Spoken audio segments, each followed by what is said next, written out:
Welcome to the next session of your course. This session is probably the cornerstone for natural nutrition. We mentioned that we work from principles because everything in our universe is constantly changing.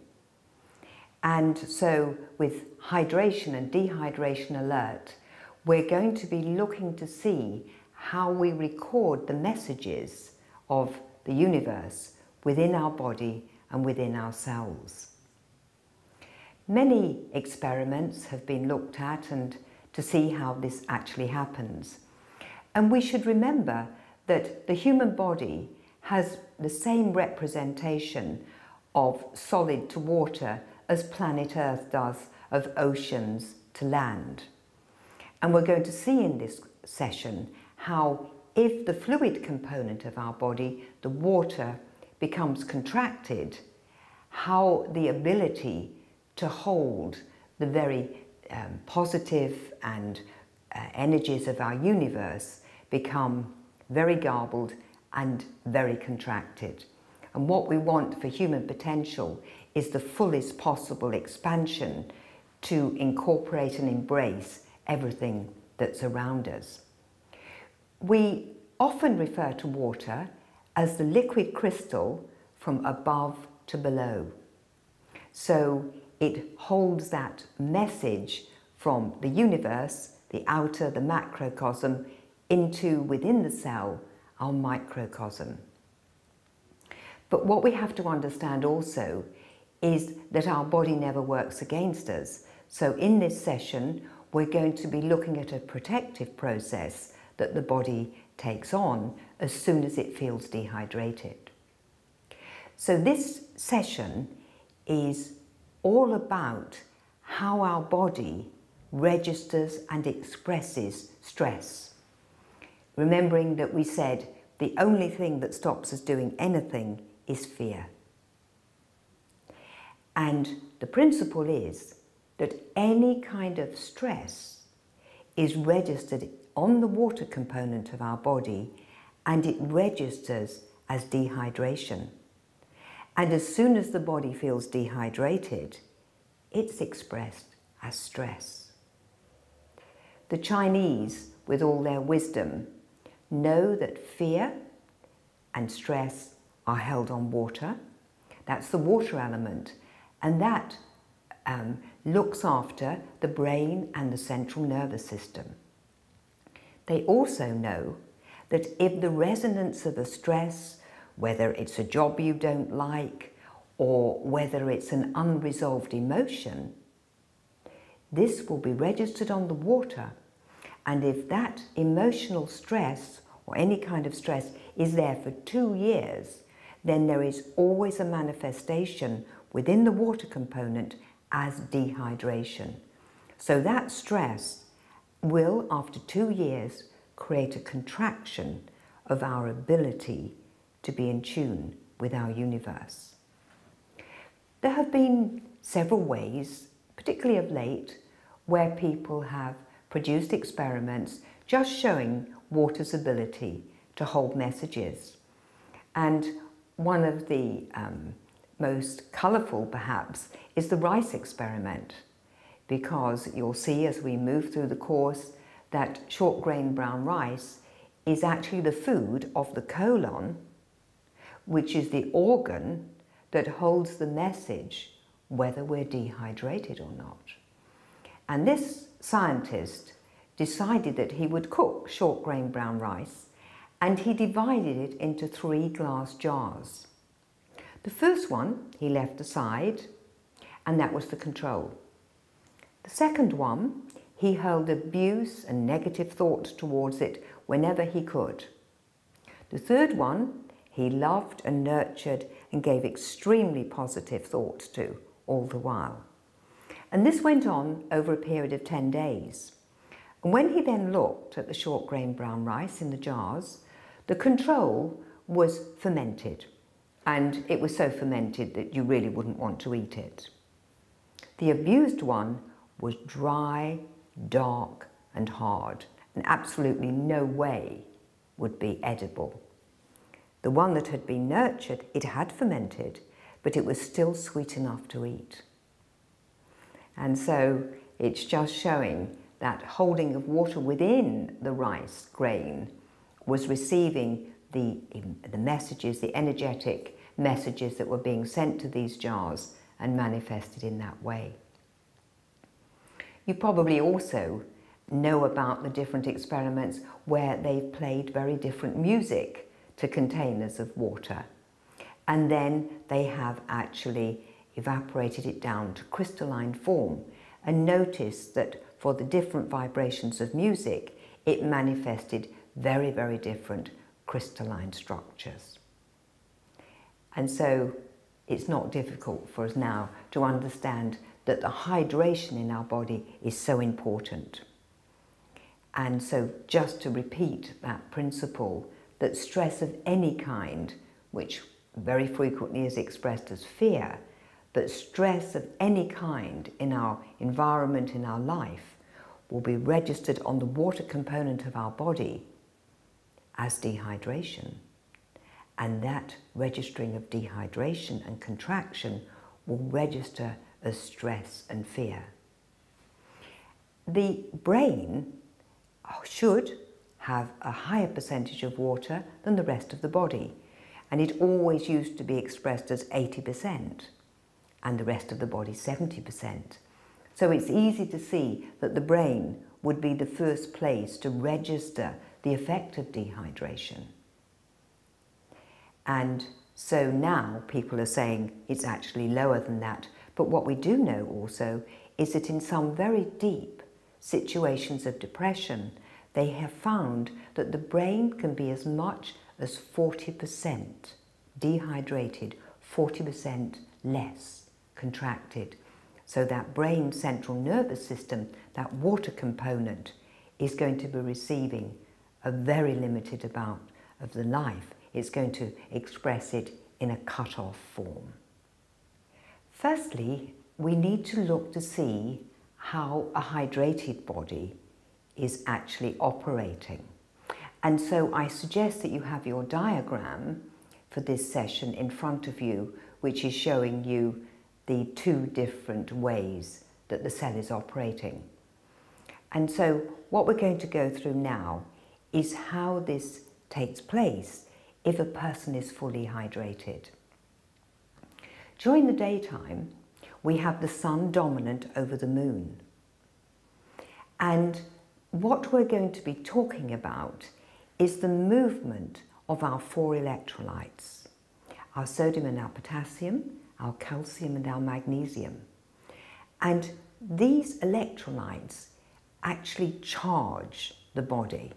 They charge the water.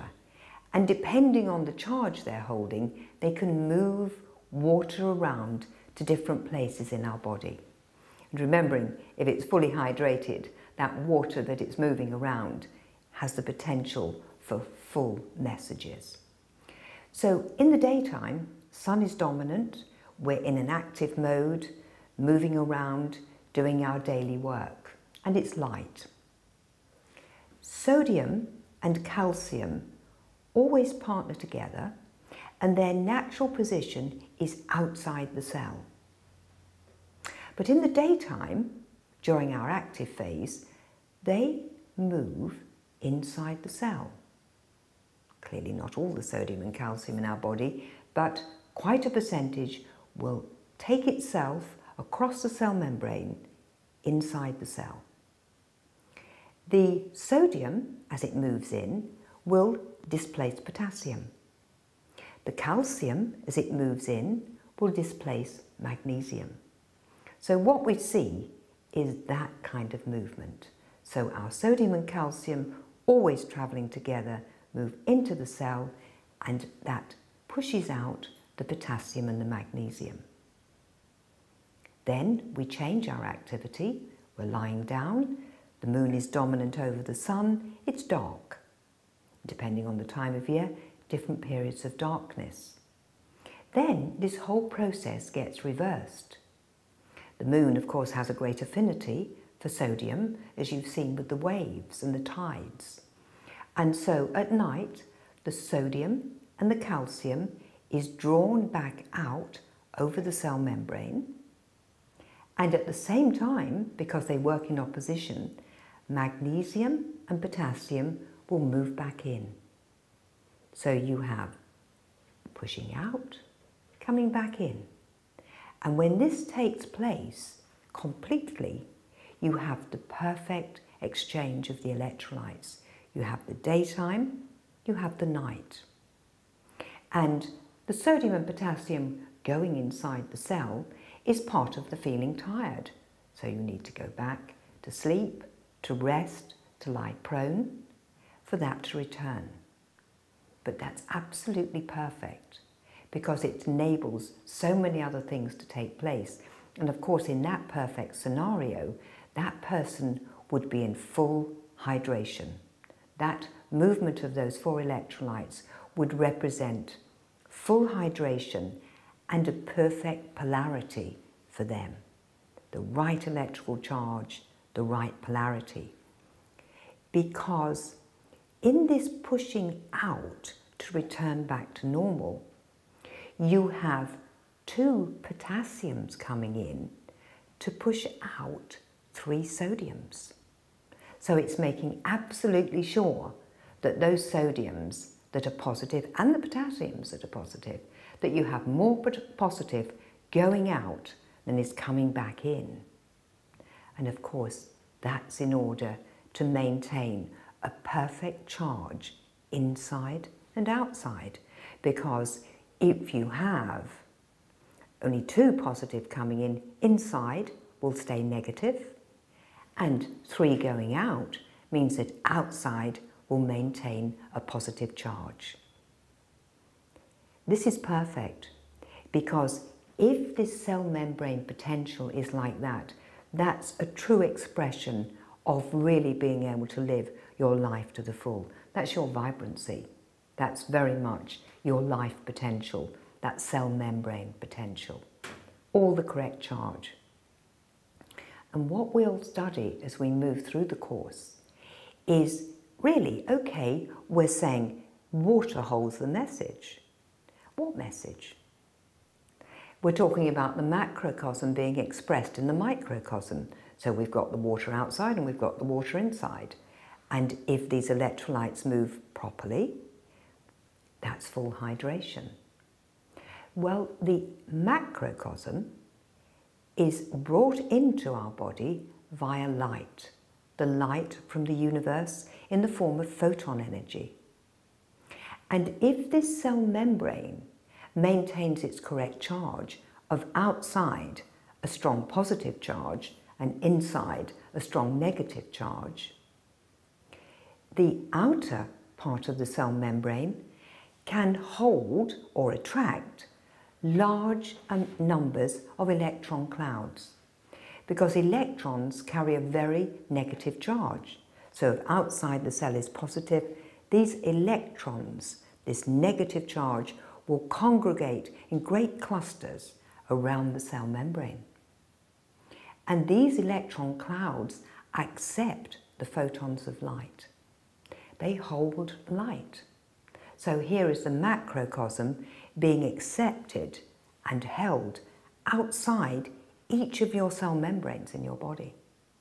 So there's the maximum message if you have enough electron clouds from your macrocosm, and that is transferred on the water to be registered via a healthy cell membrane into your microcosm. But what we have to understand here, because everything is so connected, that we have to get all of these things correct at the same time. But it's all down to charge.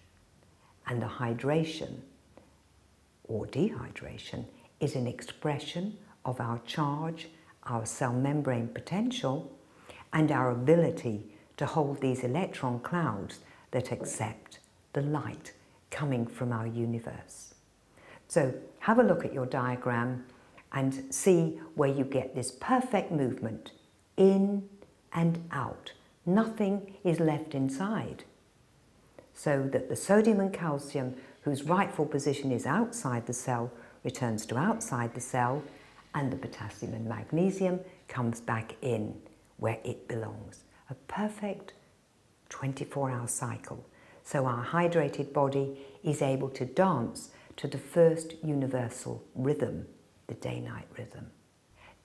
Now I would like you to look at the diagram, which is what happens in a dehydrated body. We've said that the body never works against us.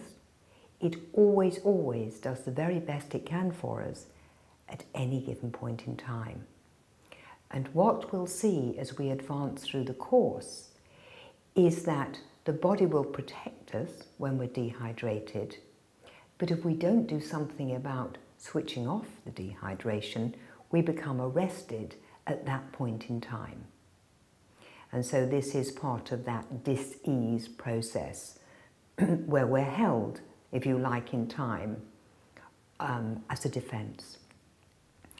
So what is it that the body does when we feel dehydrated? Well, it will go onto an immediate alert, what we call dehydration alert in the course. And our body, our liver, will produce cholesterol. And the cell membrane is a triple layer where you have the polarization layers on the outside, so they hold the charge we've just been talking about, the positive outside and the negative inside, if the cell is working perfectly. And in the center, we have a lipid membrane, of course, which carries no charge. And when the body produces cholesterol, it puts this into this cell membrane. And so fairly quickly, you see that the permeability, the ability of the channel to open and close in the cell membrane become very interfered with. But it's protecting the fluid inside the cell so that we don't dehydrate to death. So look at your diagram and see what happens. The sodium and the calcium, it's quite powerful. It's daytime, the sun is up. In it goes into the cell and displaces the potassium and magnesium. The problem happens at night. The moon is much more gentle in its drawing back across this triple membrane, the sodium, to bring its partner calcium with it. And so the potassium and magnesium have more difficulty getting back in response to the sodium and the calcium moving out. And also what we find is that in the Western diet, magnesium can be very deficient. And the magnesium is required to facilitate its partner potassium in moving back in. So we have the daytime when we have the movement in, but the nighttime doesn't manage to move out completely.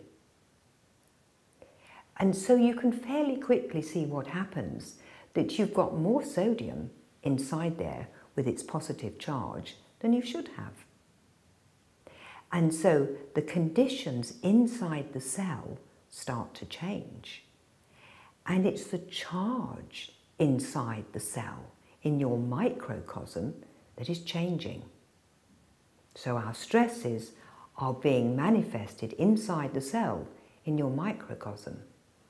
And of course, the immediate effect on that is that the charge, the cell membrane potential, the charge will be that the outside is not as positive as it would be, and the inside is not as negative as it would be.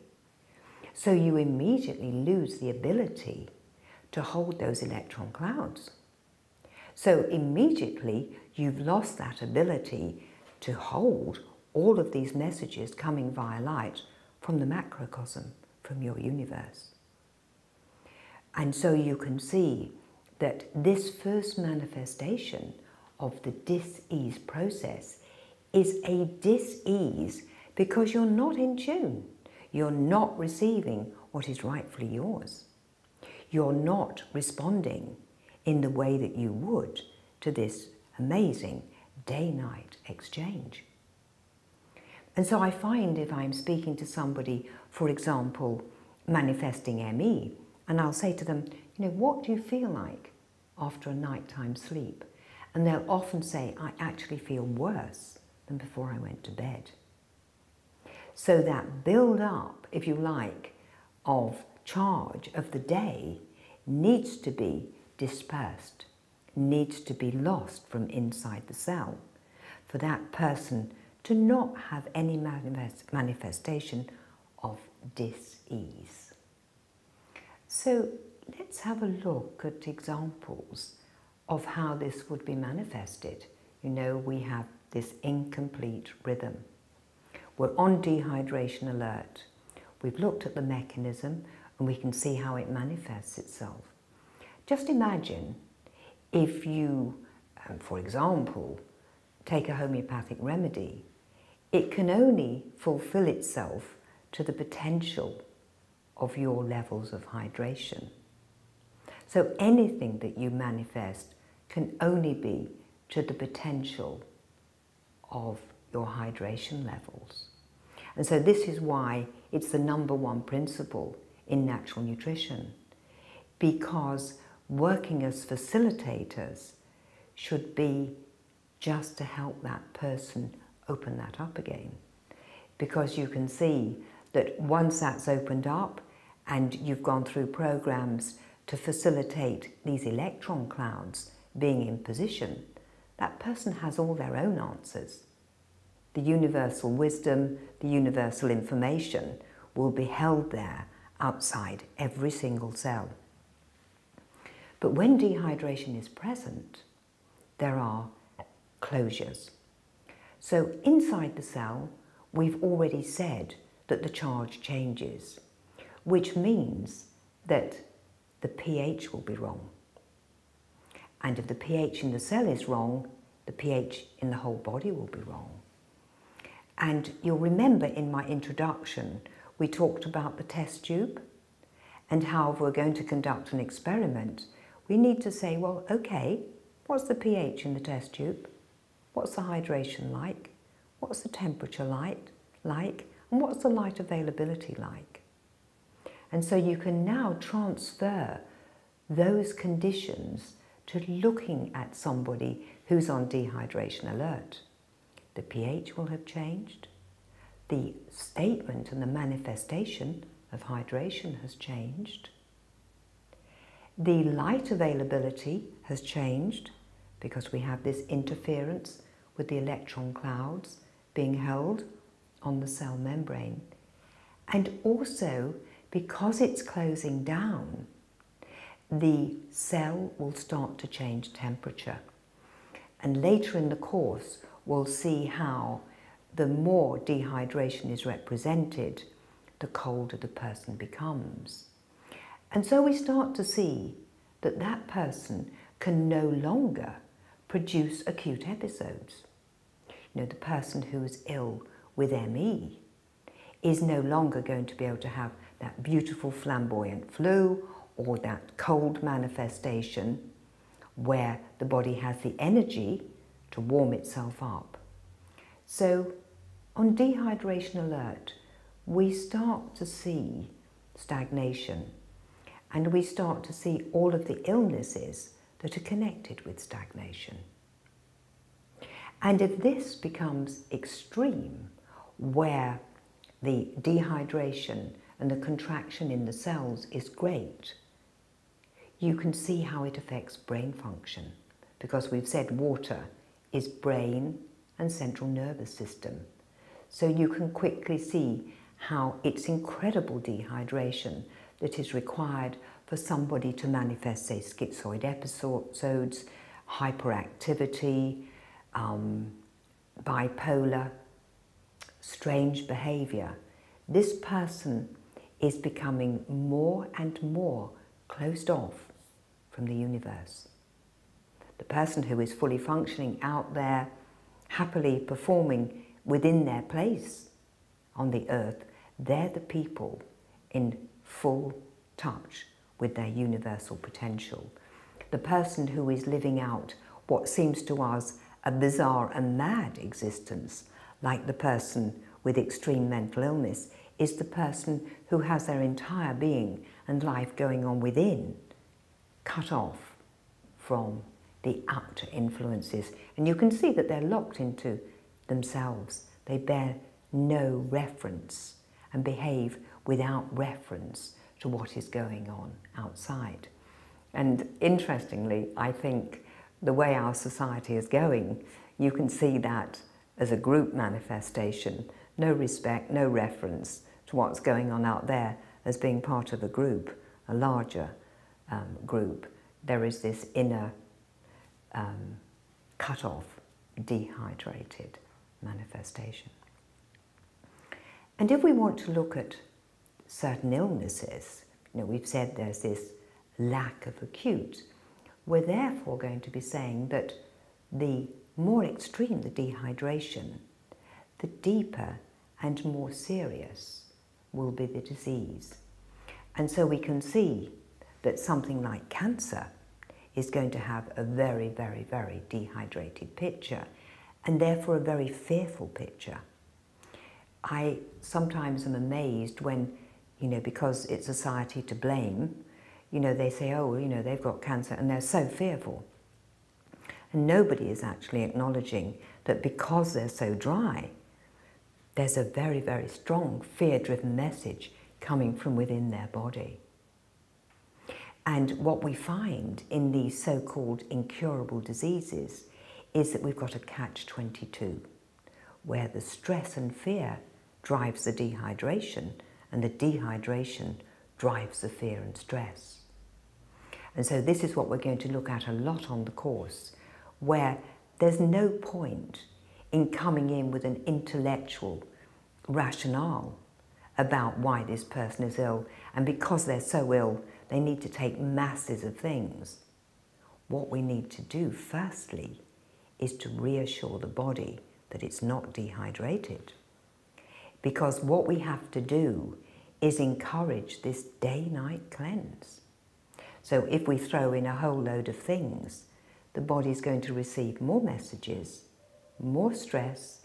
It's going to then produce more cholesterol to cut down the cellular exchange. And so, again, with the cutting down of the cellular exchange, the electron clouds are not going to be there. And so this person cannot be driven by outer messages. And I think, therefore, we can really understand why people are driven to take rather horrific treatments, because there is no connection with their inner wisdom. What we find when dehydration alert is present is it influences energy. And so you can look at almost any of the illnesses that have a drop in energy, because if we express it as blood sugar levels, we know that blood sugar can be expressed as how we're keeping the calcium levels in our blood. And from what I've said, you can see in dehydration that the calcium stays inside the cell. So anything to do with dehydration is going to cause a drop in energy potential. It also is going to have a very profound effect on every part of the body and how it works. You can have lymph congestion, you can have high blood pressure, you can have really everything to the point of cancer. So that we're actually saying that if a disease is present, an illness is present, at that time, dehydration is there, because the person is becoming toxic due to this cellular cleansing actually not being able to take place fully. So it would be fair for us to say that whatever we're going to look at, be it fluid retention, be it headache, be it constipation or extreme illness, we're always going to go to our first principle and say, look, this person is dehydrated. Therefore, their body will be on an alert system, and that cell membrane is not going to be as porous as it should be. And so in a few moments, we're going to look at how we can switch that off. But firstly, I'd like us just to look at an area of what sort of things in our life, in our environment, are causing dehydration. So we've said stress of any kind and fear. And you know, that can be our relationship and relationships. It can be our job. It can be where we live. It can be our journey to work. It can be all sorts of things. Of course, it can be things from the past. Those unresolved emotions are going to be there very, very strongly, ticking away as a vibration. And as we open the cells, we can revisit and release those. But we have some very physical things. The worst possible thing is electromagnetic interference. So mobile phones, the microwave. I mean, the worst thing would be to live near the mobile phone masts, that sort of thing. We now have Wi-Fi, so all of these hidden energies that you can't see, you can imagine what a huge, huge impact they're having on that cell membrane potential.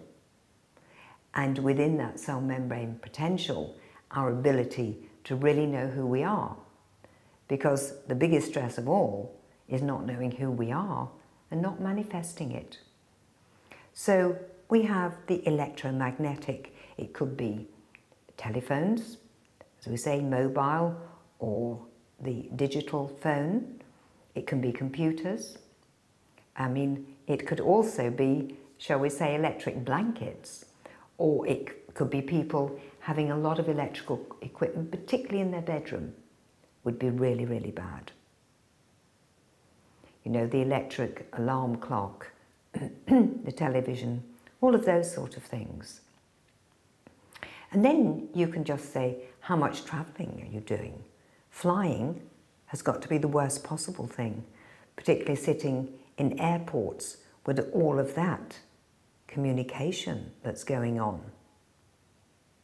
And you certainly notice this when there are international events going on, so much communication via satellites, all unseen. So air travel and any kind of travel. And then you can look at prescribed drugs, social drugs. You can look at diet, you know, the challenge of something like a cheese and pickle sandwich as compared with a nice soup that's been made from vegetables, etc. You can see how putting too much sodium in your diet and not enough potassium, how stressful that is, because we need to create a potassium dominance with what we eat and drink. And the Western diet tends to have dominance of sodium and calcium. And then we need to look at how we treat illness. You know, most people are out to obliterate symptoms. That's a very, very suppressive process going on. And looking at things like vaccinations. Those stay there as a vibration of an illness that maybe you'll meet. And now we can see that there is the potential for a baby to have had 32 vaccines, i.e. the vibrational message of 32 illnesses, by the time it's 2 years of age. And so it's not difficult to see how our society, which is totally, utterly fear-driven, how we receive this onto our body, which is contracted. And if we live in our body, which is contracted away from the universal influence, i.e. the light held in the electron clouds, just think how small our vision is, how easy we are to control. Fear is there anywhere. You know, when you start seeing things like they've ordered up body bags because of the flu epidemic that's going to take place. I mean, how crazy, how insane is that? But if people are already fear-driven, then you can see how that really magnifies. But our job is to switch off the dehydration alert, because we know if that cell stays protected, it's not going to allow us to recreate the perfect day-night movement of the sodium and calcium and the potassium and magnesium. And what we know is it's quite a lengthy job to do that biochemically, because as we move through the course, you'll see how our test tube needs to be taken back to good conditions so that we can actually utilize the oil. Our cell membrane needs to be taken back to the right polarity so the pH is correct. And all of this needs to move together. But something I said earlier in the session we can use, and that is that the colon is the organ that holds the message whether we're dehydrated or not. And interestingly, it's not possible to have an allergy unless you produce histamines. And the cells which produce histamine are the mast cells, M-A-S-T. And the majority of the mast cells are held in our colon. And what we know is that it isn't possible to produce histamine from these mast cells unless you're dehydrated. So you can see how perfect the Chinese are, the Chinese philosophy at looking at this. So our point of focus is going to be our lifestyle and how is that registered within our colon. So look at your lifestyle. You know, how often do you use a mobile phone? How often have you got it turned on? You know, do you have the old-fashioned wired up telephone at home? Maybe it would be good to have one of those. You know, how often do you use your computer? Do you have a television on or even a computer in your bedroom? Do you turn things off? Do you have an electric blanket? Do you use a microwave? You know, where do you live? I mean, imagine travelling a lot in a week on the electrified tube train. Just think what that's doing to your polarity. But also, are you helping by trying to work with the natural rhythms? You know, in the northern hemisphere, you know, well up towards northern countries like Northern Europe, you know, we have shortened light span during the winter. And there's a reason, increased nighttime. So it's needed, we need the dark in order to cleanse the cells. So if we have 14 hours of darkness, we should be resting during those 14 hours, because it's going to take 14 hours for this day-night exchange. In the summer, there's a lot more light. You don't need so long. So if you have the opportunity to tailor your work style, your lifestyle, to be more in tune with the light and the dark, I would suggest you do it. It also isn't normal to eat after dark. So in the winter time, it's going to be dark when most people get home. So I would suggest that you construct a very simple meal. Maybe it only has one item.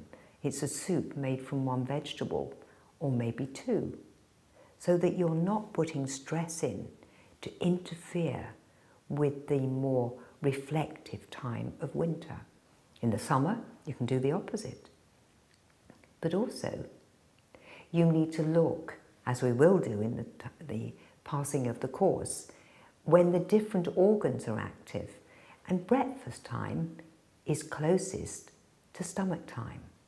So we can look to eat in tune.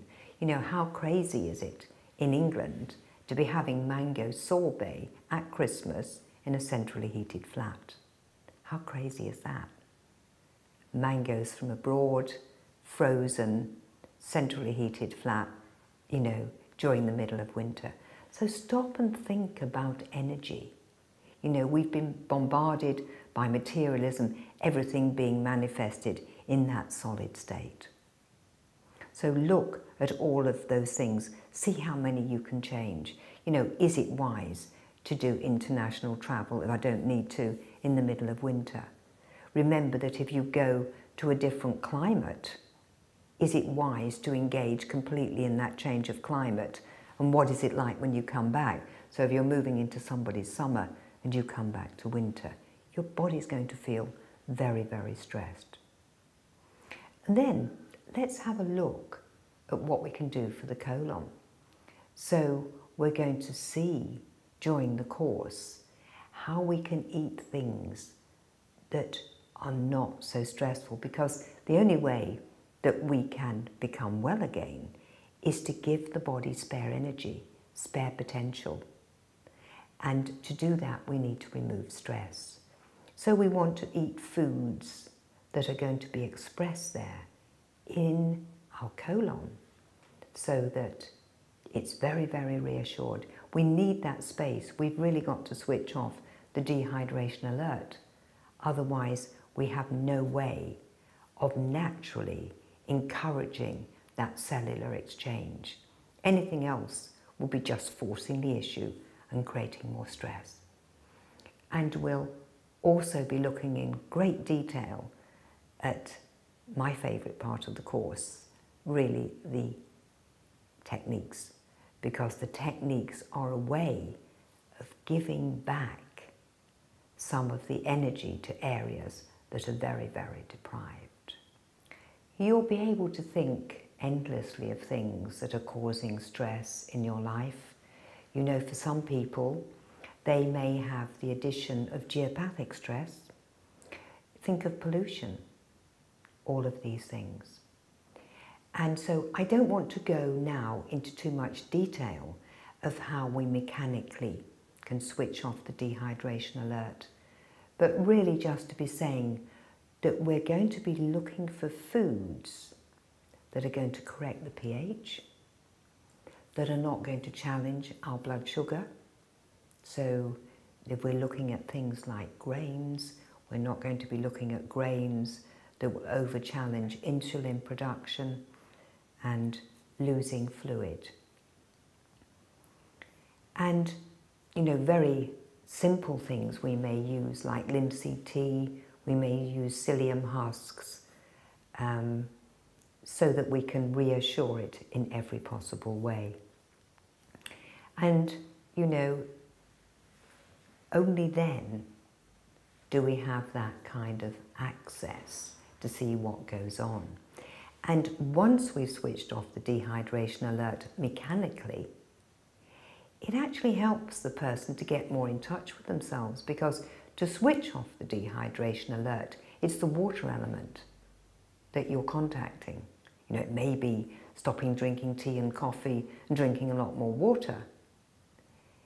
If you're helping hydration, you can't but help the central nervous system, because the Chinese know that the brain and the central nervous system are controlled by the water element. And it's within the brain and the central nervous system that you hold all of your messages. So you're removing some of this interference of fear that's being held there. Then we can move on and we can change the biochemistry. So what we're going to be doing is gradually changing the conditions in the test tube so that that cellular cleanse becomes perfect. Gradually changing the ability to utilize oil, because it's the oils that are so important. We have this lipid cell membrane in the middle of these two outer layers that hold polarity. So our essential fatty acids, their availability, but most particularly their ability to utilize it, will get a lot of attention in the course. So it isn't just taking the oils and taking the oils in a way that they're soluble and stable, by taking oils with the sulfur bonds of protein, but we also need to make sure that the body temperature is correct, because the temperature really does decide things. You know, if I've been seeing people who've unfortunately been labelled HIV positive. They've been told to go and have a load of vaccines. And of course the saddest thing is that they're going to be pushed further into dehydration alert, colder, more acidic, less light, and just less in touch with who they are.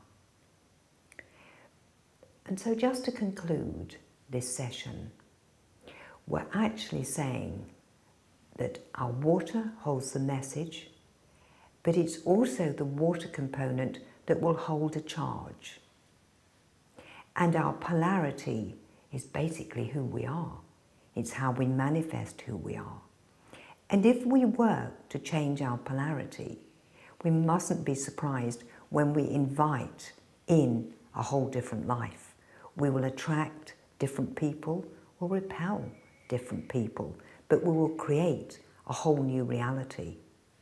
And most importantly, when the charge of the cell membrane is correct, with that strong positive charge outside, that negative charge inside, that positive outer charge will attract in these negatively charged electrons to hold the photons, which hold the messages carried via the vibration of life from our entire universe.